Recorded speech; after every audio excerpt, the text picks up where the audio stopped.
The opponents of Christopher Luxon and his national government have accused him of trying to run the country like a company.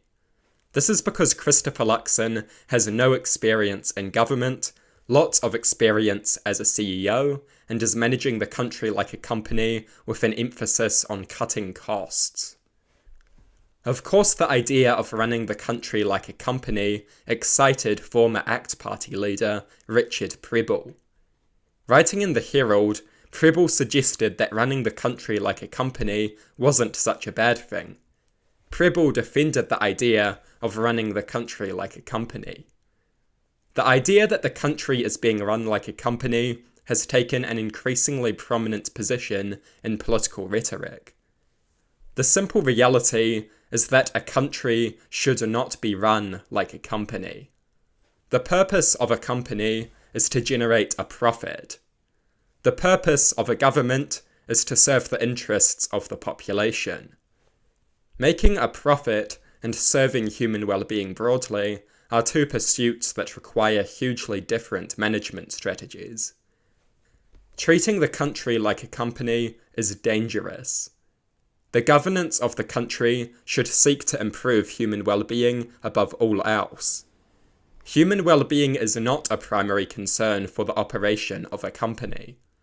It is very dangerous to govern a country in accordance with a mindset that does not put human well-being front and centre.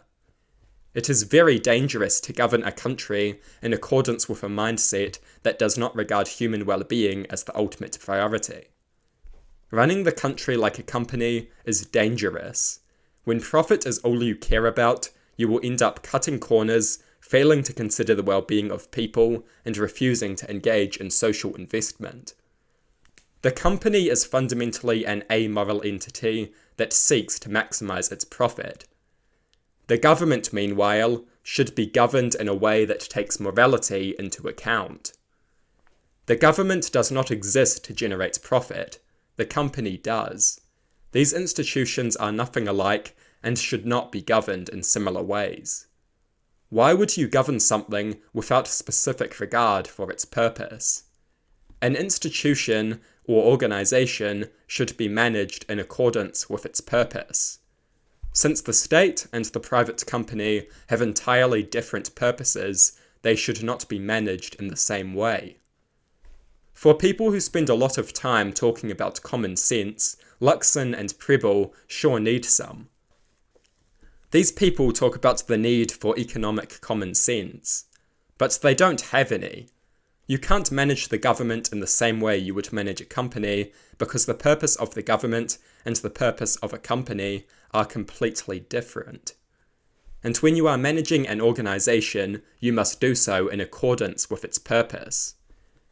Because private companies and the government have different purposes, they must be managed in different ways. This is obvious stuff, but apparently the political right struggles to understand it.